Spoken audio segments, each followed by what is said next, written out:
Come forward, I'll swear you in. Raise your right hand. You swear or affirm under the laws of the state of Utah, on penalty of perjury, that the testimony given this matter today will be true and correct, so help you God? Yes. Thank you. Please have a seat up there. Your water bottle if you need it. Give the attorneys just a moment. They're having a quick conference and we'll get started on it.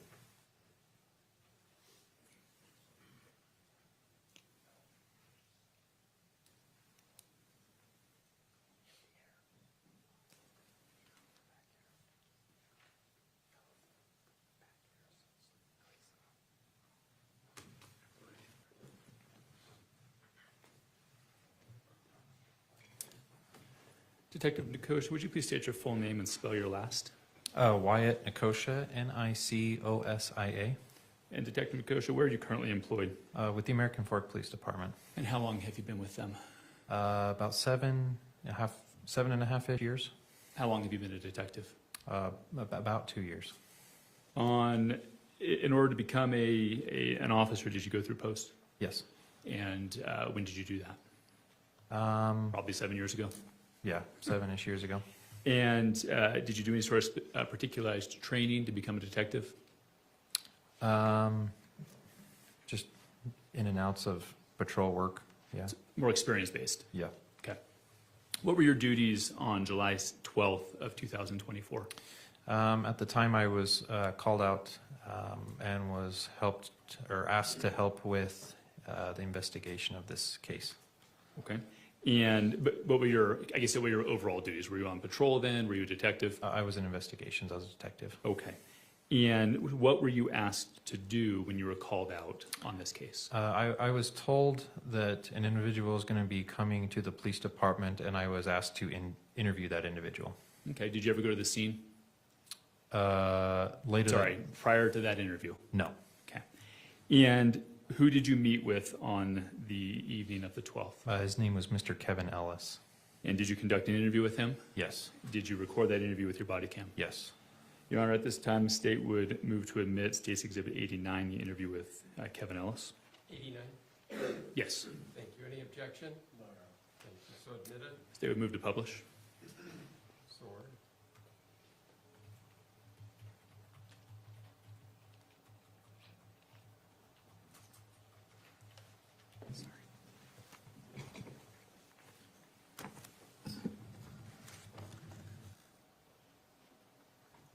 If we could pause that there for a second.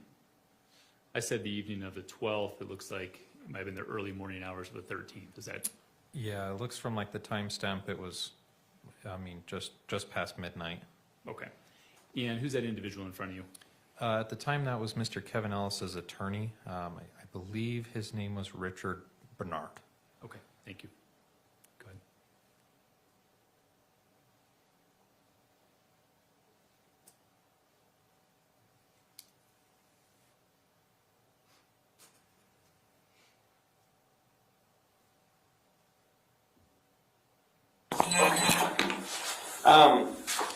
So we're just trying to figure out, obviously, what happened. I haven't been to the scene or anything, and just kind of wanted to get your side of the story and better help explain that.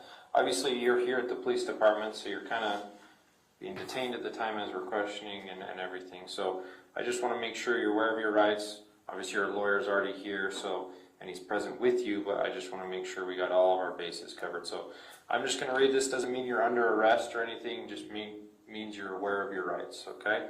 So you have the right to remain silent. Anything you say can and will be used against you in a court of law. You have the right to talk to a lawyer and have the lawyer present with you while you're being questioned. If you cannot afford to hire a lawyer, one will be appointed to represent you before questioning if you wish. You can decide at any time to exercise these rights and not answer any questions or make any statements. Do you understand your rights as I have explained to you? Yes. Okay. Having these rights in mind, are you willing to answer some of my questions? Yes. Okay. What can you tell me about tonight? I was afraid for my life and I shot in self-defense. Okay. Tell me more about that. Under the advice of counsel, I declined to answer. Okay. Okay. Anything else that you want to tell me that you would think helped in this investigation, or? Under the advice of counsel, I decline to answer. Okay. All right. I can proffer some things to you. Okay. The victim was an armed intruder wielding a knife that was a short distance from him when he shot. Okay. So just to clarify, he was an armed intruder with a knife. Entered the house without permission.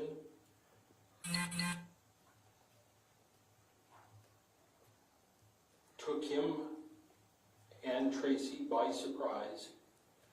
Was clearly agitated. Was wielding a knife, and that's at the point at which he, and was to the wall, you said? Was afraid for his life and shot in self-defense. Okay. And so who is, maybe some background to this, not about what happened, but who is this gentleman to you? It's his sister's husband. Okay. They have been, he and she live in California. They're having marital difficulty. Tracy invited her daughter to come to her house and have a reprieve, get away. How long had she been there? 3 weeks. The husband was making demands that she come home. Instead, drove out to California to pick her up and take her back. And that's, So Tracy's the mom, right? Tracy's the mom. What's your Okay. sister's name? Katie. Catherine. Catherine. So sorry, just to clarify, You're fine. Tracy drove out to California to pick up Catherine? It doesn't misspeak. It was Matt drove to Utah. Matt is the victim. Matt is the deceased, correct? Okay. So Matt drove here to pick up Katie. Is that Correct. correct? Okay, and then he showed up unannounced? Picking her up is a polite way of saying it. Okay, His intent was to take her back, period. Okay. and, He showed up, entered without knocking, without ringing the doorbell, had never been to the house before, and so was essentially an armed intruder at that point. okay.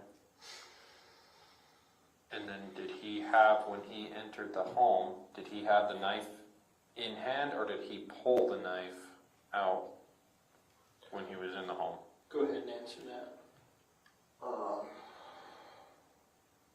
Under the advice of... No, go ahead, you can answer. Okay, I didn't see him pull it out, so I'm assuming he had it in hand. Okay. Do you know what type of knife it was or anything like that? Okay.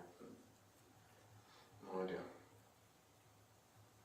But you knew, is it Mike? Matt. Matt. Sorry, there's so many names. I'm not good with names. It's late at night. That's all right. You would be maybe at pool. I'll forget your name in 5 minutes. Yeah. Matt, and you knew what Matt looked like because it was obviously your sister's husband. Known him for many years. Okay. Okay. But again, emphasize, he entered the home unannounced in an agitated state, wielding a weapon. Okay. And can you describe the agitated state? How was he acting? Under the advice of counsel, I decline to answer. Okay. All right. Just give me 1 second. I'm Take gonna two. Take 2, take 3. Takes as long as you need. Okay. I'm gonna go. We know you have a job to do. We want to help you do it and preserve his rights as well. Okay. Okay. Give me a second. Thank you. Detective Nicosia, I think when we started that, it was about 12:08 in the morning. Do you remember what time Kevin arrived to the police station? I couldn't recall that. I know when he did arrive, we put him in the interview room, and then his attorney Showed up shortly after and then met with Kevin, but I couldn't give you an exact time on what time he arrived. You know approximately how long he met with Kevin prior to you interviewing him? I couldn't even, And that's, if you can't, you can't. yeah, I couldn't Okay. give you a time on that, sorry. Did you take other steps? Did you have any other roles in investigating this case? I did, yes. What was your next step? After that night, I mean, it was a few days following that is, we were asked to go, myself and Detective Wetton were asked to go up to the Ogden area and retrieve Rachel Jorgenson's phone. And do you remember who Rachel Jorgenson is in relation to Kevin Ellis? That is his sister. Okay. And did you make contact with her? Yes, Did you retrieve the phone? yes. Did you interview her? No, she declined to speak with us at that time. Okay, thank you. I'll pass the witness. Cross.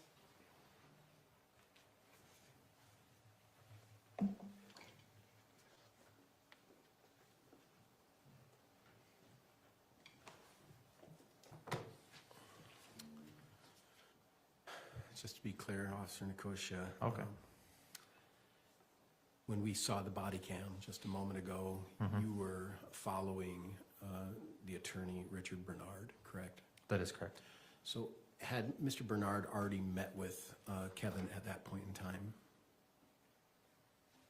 I don't recall if he, I believe so, he had met with her, or, sorry, him. But I don't know why or who he was talking to from there. Okay. And so you read him his Miranda rights. Correct. Is that something you learned at post? Yes. And as part of post, did you also learn how to interview persons?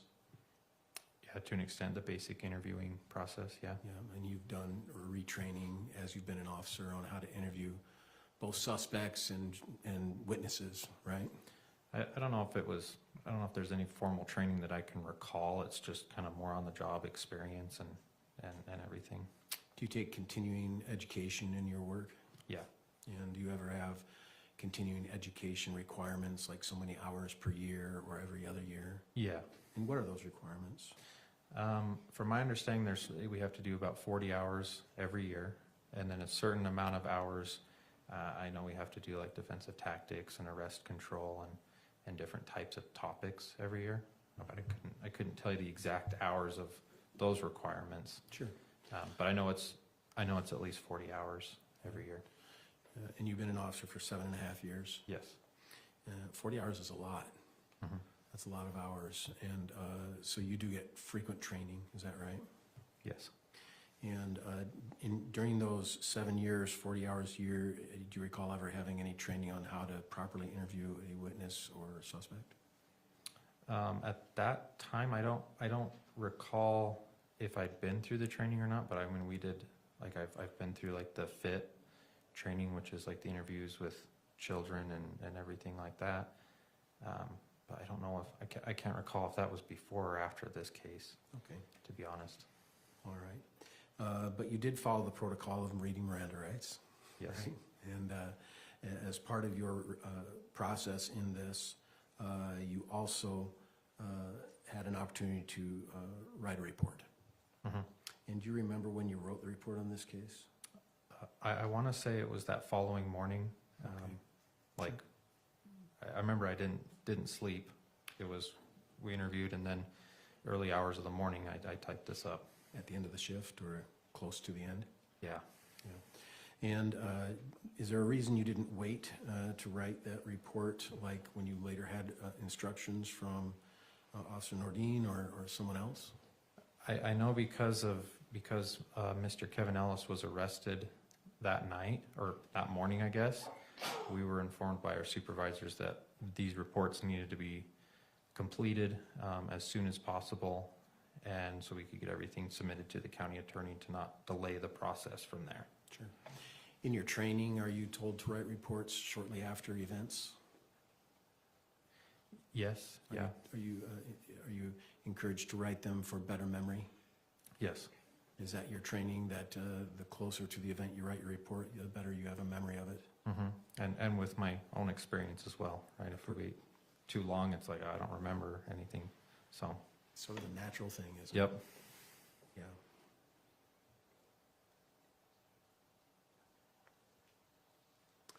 And you obtained, some while later, a phone record of a family member of the involved parties of this case, right? That is correct, yeah. I have no further questions. Thank you. Thank you. Redirect.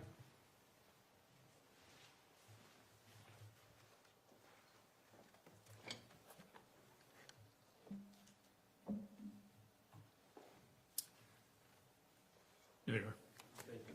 Can this officer be excused? Please, and if you could be released from subpoena.